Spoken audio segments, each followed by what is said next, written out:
4:40 Solent Sports News Bulletin. Conor McGregor is set to return to the UFC tomorrow night to face unbeaten lightweight champion Khabib Nurmagomedov. The current UFC pay-per-view record sits at 1.6 million units, and that was set when McGregor took on Nate Diaz back in 2016. But come Saturday, that record is set to be smashed. McGregor signed a $10 million contract with the UFC back in September of this year and is expected to earn well over that much with this much anticipated fight.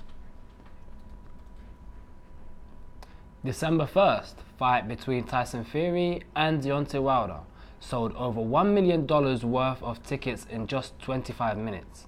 Fury and Wilder have been touring across London and Los Angeles promoting the fight, and promoting has clearly caused some excitement among boxing fans. Forward to this weekend. Tensions has already seemed high, and with 3 months to wait until the two step into the ring, we could be looking at the biggest heavyweight clash of the year. The England cricket team have this afternoon beaten a Sri Lanka 11 side by 43 runs in the last warm-up game before this month's one-day series. Owen Morgan and Joe Root were the stars of the show, with Captain Morgan hitting 91 and Root scoring 90, but both not out, which sparked an unbroken 174-run partnership. England go up against Sri Lanka in a 5-match ODI series, which starts on October 10th. Five-time Ballon d'Or winning footballer Cristiano Ronaldo has been accused of sexually assaulting a female in Las Vegas in 2009. The accusation have caused global sports manufacturer Nike, who sponsor Juventus star in an estimated $1 billion contract, to come out and express their deep concern towards the situation. Ronaldo has since denied the allegation in a statement on Twitter and is set to return to action for his new club on Saturday against Udinese. Arsenal breezed past Qarabag 3-0 in their second Europa League tie. They are expected to face a much tougher challenge when they travel to Sporting Lisbon at the end of the month. That was the Gunners' 8th win in a row in all competitions, and there were a lot of positives to take from the game. Socrates Papastopoulos, Emil Smith-Rowe and Matteo Ganduzzi all scored their first competitive goals for the Gunners. In other results, Chelsea beat Hungarian side Videoton 1-0. Celtic lost 3-1 to Red Bull Salzburg, and Rangers beat Rapid Vienna by 3-1. England manager Gareth Southgate has revealed his latest squad, with 3 debutants among the names. 18-year-old Jadon Sancho has been called up following a good start to the season at Borussia Dortmund, while Leicester's James Maddison and on-loan Chelsea midfielder Mason Mount also made the cut. England will be facing Croatia next Friday and then Spain 3 days later in the UEFA Nations League. And in Rugby League, Warrington pulled off a shock victory against St Helens in the Super League semi-final last night. The league changed hands 4 times during the thrilling semi-final match, which saw Warrington Tom Leenham score 2 tries on his first game back from suspension. They will play the winner of tonight's second semi-final between Wigan Warriors and Catonsfield Tigers in the Super League final on October the 13th. The British tennis number 1 Carl Edmund has progressed to the semi-finals of the China Open. The Brit beat Serbian Dusan Lajovic in straight sets 6-3, 7-6. Edmund will face either Georgia's Nikolosh Basilashvili or Malik Jaziri of Tunisia on Saturday, with the winner then going on to the final. Top seed Juan Martin Del Potro has also progressed to the semis. Climbing is set to make its Olympics debut at the next edition of the Games in Tokyo in 2020. Although participation levels have massively improved in recent years, the announcement has not come without controversy, as described by Solent student George Baker. Would you consider climbing a sport? Well, the Olympic Committee do. Alongside karate, surfing and skateboarding, climbing will be introduced for the very first time at the Tokyo Games in 2020. You may be thinking that this is a modern sport that is just taking off, but you'd be very wrong. Climbing was first recognised as a sport in the 1880s and has grown ever since, with over 5 million participants in the UK alone, with that number continuing to rise. Here in Southampton's Boulder Shack Gym, hundreds of enthusiastic climbers practiced their skills, including Solent's climbing team president, Holly Schulz, who has already noticed a rise in attendance figures since the announcement. I think there's a lot of new people who haven't ever tried climbing before and they're really interested in it as a sport, and definitely the centre as well. Like when I've just been climbing, there's a lot of people coming around doing inductions who haven't climbed before, so it's definitely having an impact already. However, whilst the sport may look to be on the rise, the news of its introduction from the IOC has created some controversy within the community. The format for sport climbing will consist of 3 disciplines: lead, speed and bouldering. The decision to merge all 3 aspects of the sport has resulted in some of the world's top competitors being frozen out and unable to qualify to compete on the global stage. Alex Honnold, arguably the biggest name in climbing, focuses solely on bouldering, and because of this he does not fit the criteria for which participants must be cross-trained in all areas. Not only is he the first man to free climb the 2,900-foot Californian rock face El Capitan, he also has an estimated net worth of $2 million generated through his achievements, and has said that the current format does not accommodate him. He said, "Competitive climbing is basically a whole different subsport. I'm more of an adventurer, not so much training inside. I can't climb at nearly the level required for competition." Despite these strong words from one of the biggest names in the sport, Team Solent's Edward Oakley is still encouraged by the progress. It's a hard one. You've got to just come and try it, because it's just completely pointless activity where you're going up a wall in a warehouse or in the middle of nowhere, but it's like the funnest thing you'll ever do. In this gym alone, the enthusiasm is apparent, which makes the prospect of an Olympic appearance a potential catalyst to reach greater heights. Now, with students struggling as it is it really fair to up the prices just to play football? We went down to investigate the rising prices at Solent Men's Football Club. The new Solent Bucks football season has begun, with controversy as membership costs have risen. Players are now forced to pay £150 if they want to play for the uni teams. This is causing an outrage among students who are already living within a tight budget, which has left some with no choice but to quit. Brandon Eaton from the first team revealed that high prices are discouraging players to participate. Last year it was 120. At the time I felt like it was too high then, so for it rising to 150, I feel like for students that have much money, I feel like it's not very affordable. And if it was cheaper, then it would encourage players to play.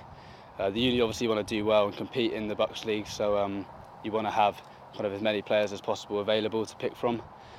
So by putting the prices up to 150, that may kind of disencourage people to play for the uni team. The Bucks have 4 squads which all have to pay the same membership fee. However, the first team does get privileges such as transports covered to games, training and data analysts. Jamie Edmonds, second manager, admitted it would help him to develop his squad. I think it would benefit. Obviously, the professional clubs have data analysts on day in, day out, and they tell you what you can work on in training. So that would only benefit us. And obviously, transport to train, that's another big issue. Lots of players can't get to training because obviously Test Park isn't near where we live in Southampton. So it would make a huge difference, really. Matt Hammond, second team striker, agreed with his manager and said the price is too high for what they receive. Well, I only found out this week, and I struggled to pay the 120 that it was last year. So the increase now is, obviously there's nothing we can do about it, but I don't agree with it. I think it's rubbish. I think for what we get, we shouldn't be paying anywhere near that much. There is unrest off the field for the seconds, but that was put aside as they beat the first team 7-3.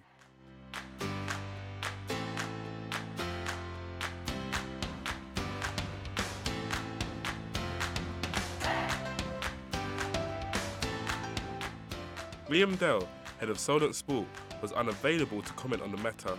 We'll have to wait and see as to why the membership prices have gone up. With women's football on the rise throughout the UK, Solent has seen a huge turnout for prospective players for the new season. Rosie Todbill investigates. Women's football can be the first female sport to break through into the mainstream. That's the view of the FA's new director of the female game, Kelly Simmons, who believes awareness for this side of the game is growing. Turning up to the first training session of the season for the Solent ladies team, you can see where Simon gets this opinion. The 2018-19 season sees 20 join the current crop of Solent ladies players, taking the total number of players to almost 50, the highest participation has been in recent years. It makes for a refreshing change from last year, where turnout for training sessions was low and motivation to play became a real issue. Captain and third year Georgie Lowe says there has already been a significant change since last year. Yeah, definitely. We had 28 girls turn up to training on Monday, which is the biggest number we've had since I can remember, to be fair. And we had trials, good turnout, and hopefully we just keep gradually building that up and girls keep committing and come back to training and to games as well. This should hardly come as a surprise. 2018 figures released by British Universities and Colleges Sport states that 53% of female students are now doing some activity each week. Bucks claim that this is down to programmes such as Women in the Sport and This Girl Can. Lowe is in agreement with Simmons, with the Solent ladies skipper believing the female game has that breakthrough potential. If I had that sort of programme when I was younger, it definitely would increase the amount of girls at my age that would be participating right now. There's lots of more opportunities out there for girls right now to participate, especially in football, so just keep getting programmes like that just to keep girls going and participating in sport, really. Solent ladies manager Rafa Citron believes this can only be a positive for his side this season as they look to improve in their third place Bucks finish last year. Yeah, we've got good new players coming in, so it's just the beginning now. We need to see them more. The first impression was really good, really positive. The first thing is be better than we were last season. We finished third in the Bucks. We'll try to get second or first place this season. It's not just football, however. Holly Vaness, who plays for both Solent's rugby and football teams, says it's more of a general increase. For the women's team, it's increased quite a bit this year. We've seen a lot of women come in with experience as well, which is quite nice. So we're already starting to progress onto better levels of rugby already, even though it's like a second or third week back. Another campaign launched by Bucks is the #DoesYouGood movement, an initiative between Bucks and the Pulse Group which seeks to get more students active more often. But Vanessa feels this still needs to be done for other lesser sports. I have heard previously that there are some that they're not doing so well at the moment, so quite a few of them. I mean, sort of weightlifting isn't as popular, and boxing as well. Like, I know someone who's struggled to find matches and things that haven't been able to play into the Bucks season. At Solent, as with the Women's Super League, there are plenty of positives when it comes to the female football game. Rafa Citron and his side kick off their latest Bucks season next Wednesday, with the influx of new players giving them all the reason to feel positive. Solent University are supporting Southampton's upcoming Premier League game against Chelsea on Sunday. Now at St Mary's is Angus Mullen.